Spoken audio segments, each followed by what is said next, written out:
আজ করে দেখাবো দুর্দান্ত স্বাদের একটি নিরামিষ লাউয়ের রেসিপি। নমস্কার বন্ধুরা, বনশ্রীস কিচেন অ্যান্ড ব্লগস থেকে সবাইকে স্বাগত জানাই। লাউয়ের তো তোমরা অনেক রকম রেসিপি তৈরি করে খাও। একদিন আমার মতো এইভাবে নিরামিষ এই লাউ ঘন্টটা তোমরা রান্না করে দেখো, এর স্বাদ কিন্তু ভুলতে পারবে না। চলো তাহলে কথা না বাড়িয়ে রেসিপিটি শুরু করা যাক। রেসিপিটি বানানোর জন্য এখানে আমি একটা মিডিয়াম সাইজের লাউ নিয়েছি। লাউটাকে ভালো করে ধুয়ে নিয়েছিলাম। এবার লাউয়ের দুই ধারটা আমি কেটে নিয়েছি আর লাউটাকে মধ্যে দিয়ে আমি আধফালা করে নিচ্ছি। আজকের রেসিপি এই হাফ পোর্শন লাউ দিয়ে আমি বানাবো। যেহেতু সদস্য সংখ্যা খুবই কম, তার জন্য পুরো লাউটা আমার লাগবে না, আর বাকি লাউটা আমি অন্য রেসিপি বানিয়ে খাবো। এবার এই হাফ পোর্শন লাউকেও আমি মধ্যে দিয়ে আরেকটা ফালা করে নিচ্ছি, আর এই এক ফালার মধ্যে দিয়ে আমি আরেকটা ফালা করে নিচ্ছি।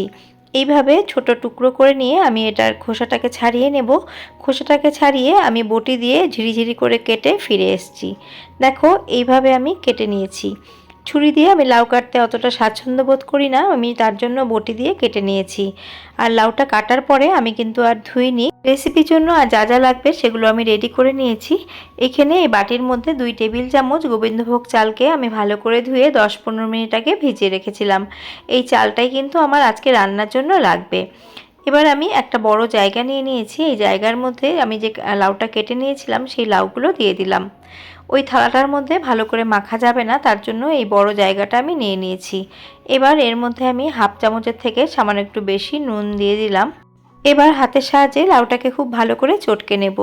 এইভাবে 4 থেকে 5 মিনিট লাউটাকে আমি চটকে নেব। আর চটকাতে চটকাতে লাউটার মধ্যে থেকে কিন্তু জল বেরিয়ে আসবে, আর লাউটা অনেকটা মজেও যাবে।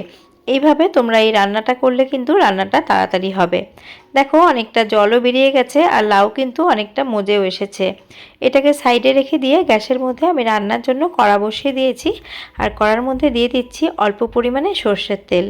রান্নাটা করতে খুব একটা বেশি তেলের প্রয়োজন হবে না, কেননা লাউ রান্না করতে কিন্তু খুব একটা বেশি তেলের প্রয়োজন হয় না। তেল গরম হয়ে গেলে দিয়ে দিলাম একটা শুকনো লঙ্কা ফাটিয়ে। কয়েক সেকেন্ড লঙ্কাটাকে একটুখানি ভেজে নিলাম। এবার দিয়ে দিলাম হাফ চা চামচ 5 ফোড়ন, তার সাথে 1/4 চা চামচ গোটা জিরে, তার সাথে দিয়ে দিচ্ছি একটা তেজপাতাকে 2 টুকরো করে। এবার ফোড়নটাকে কয়েক সেকেন্ড একটু ভেজে নিয়েছি। গ্যাসের ফ্লেমটাকে একদম লোতে করে 1 চা চামচ দিয়ে দিলাম গ্রেট করা আদা। এবার এটাকে একদম লো ফ্লেমে আমি আদার কাঁচা গন্ধ না চলে যাওয়া অবধি একটু ভেজে নেব। তোমরা চাইলে এই জায়গায় আদা বাটারও কিন্তু ব্যবহার করতে পারো। দেখো আদাটা কিন্তু ভালো করে ভাজা হয়ে গেছে। এবার এর মধ্যে আমি যে ভিজিয়ে রেখেছিলাম চালটা, গোবিন্দভোগ চালটাকে আমি ছাঁকনির মধ্যে জলটাকে ঝরিয়ে নিয়ে এর মধ্যে দিয়ে দিলাম। এবার এই চালটাকে ভালো করে একটুখানি ভেজে নিতে হবে।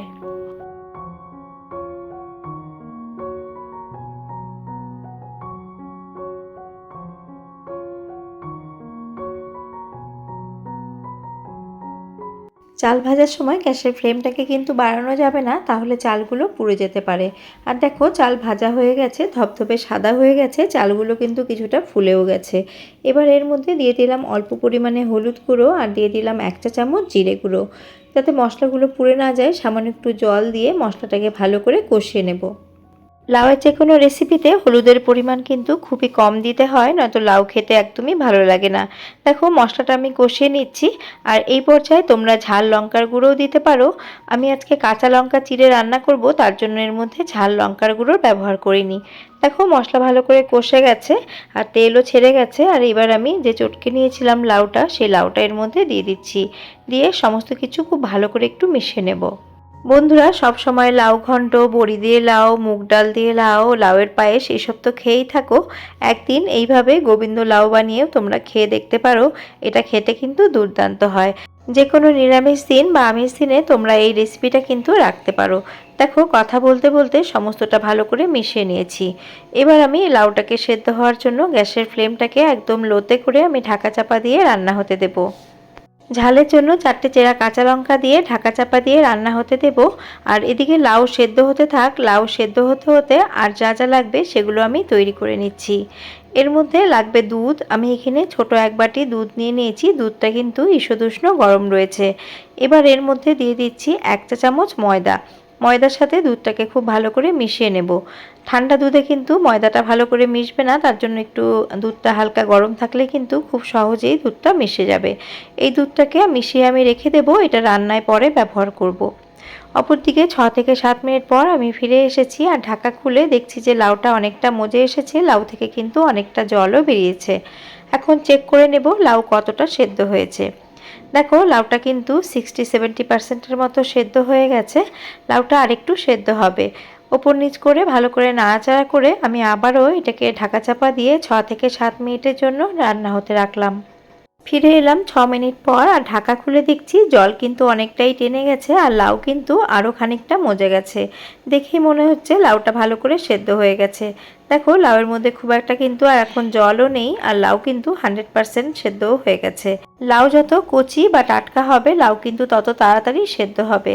এবার আমি এর মধ্যে যে দুধটা গুলে রেখেছিলাম ময়দা দিয়ে সেটাকে একটুখানি নাড়া দিয়ে দুধটা পুরোটাই এর মধ্যে দিয়ে দেবো। পুরনো বন্ধু যারা আমার পাশে সবসময় আছো, সবসময় সাপোর্ট করছো, তোমাদের অনেক অনেক ভালোবাসা।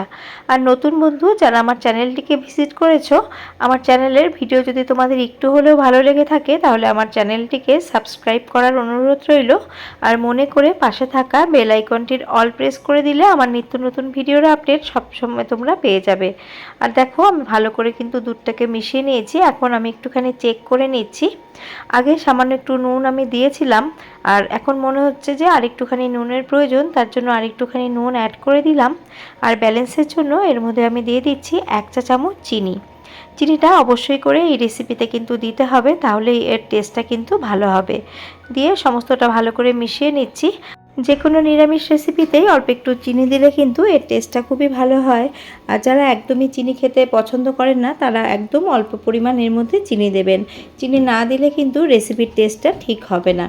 এবার গ্যাসের ফ্লেমটাকে আবারও লোতে করে 2 থেকে 3 মিনিটের জন্য ঢাকা চাপা দিয়ে রান্না হতে রাখলাম।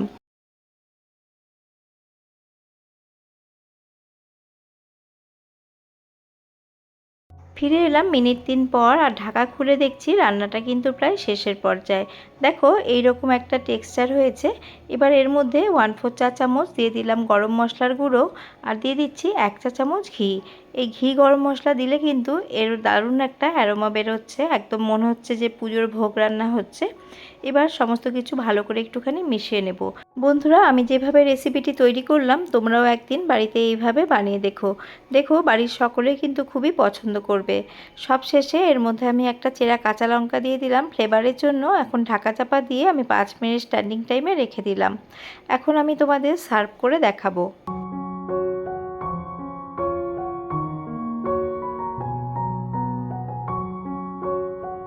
কম তেল মশলায় লাউয়ের এই নিরামিষ রেসিপিটি বন্ধুরা তোমাদের কেমন লাগলো কমেন্ট করে জানিও।